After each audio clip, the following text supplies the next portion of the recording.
to talk about the sandwich generation. And now this may not be what it sounds like, is it? No, it has nothing to do with anything that you're eating.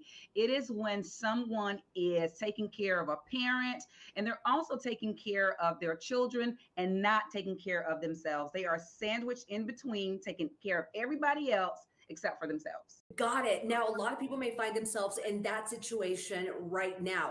What kind of stress are they going through?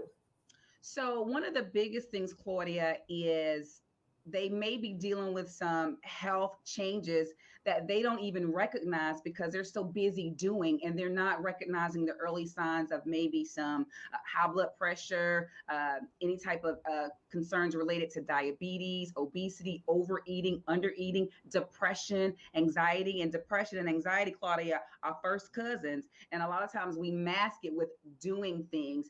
Physical, you think about just being physical and Ubering for your children and taking your parents to the doctor, that is wear and tear on your body. And so we think about just physical changes, emotional changes. There are a lot of emotions that we go through as caregivers. We go through grief, we go through anger, we go through sadness. So there are a lot of different players as it relates to influential factors that could really take a toll on a person's overall health and well-being. Now, with that, self care is really important, especially for those people going through that situation. But how do they fit that into an already busy life? Oh my gosh.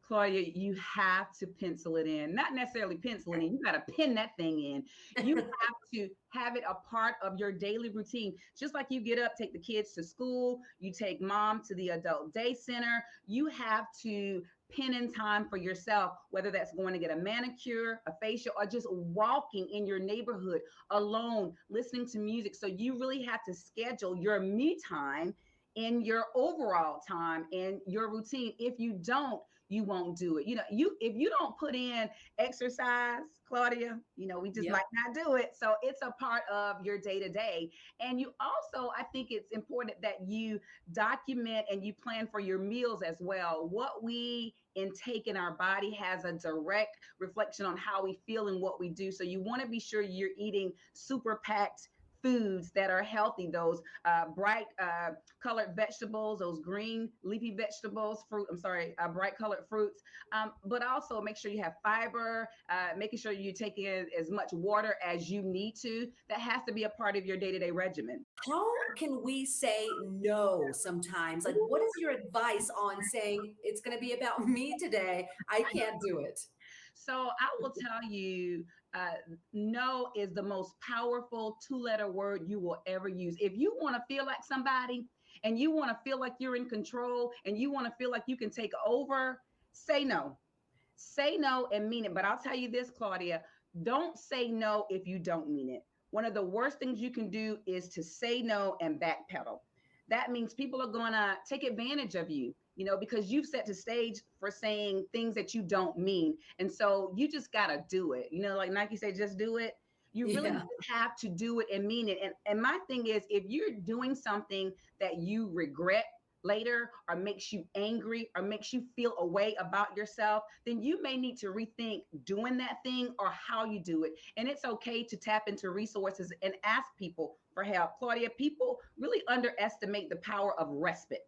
So asking someone or even paying someone like a caregiver, for example, with Synergy Home Care, to come in and to provide respite. They not only provide assistance with activities of daily living, but they provide companionship. They provide supervision. They take individuals on outings. And so you deserve that. You deserve respite.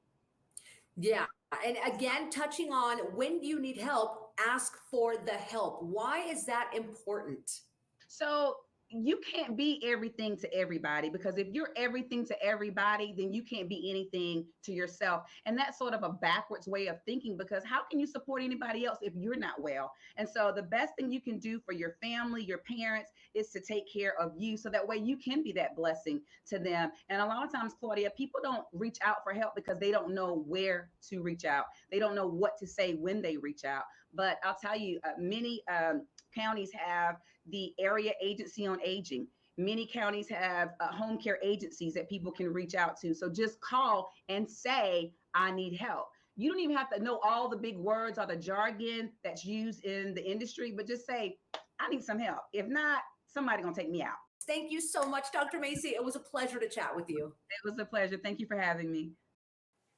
And for more information and connect to local resources for help, go to drcog.org, that's drcog.org, and find your local area agency on AIDS.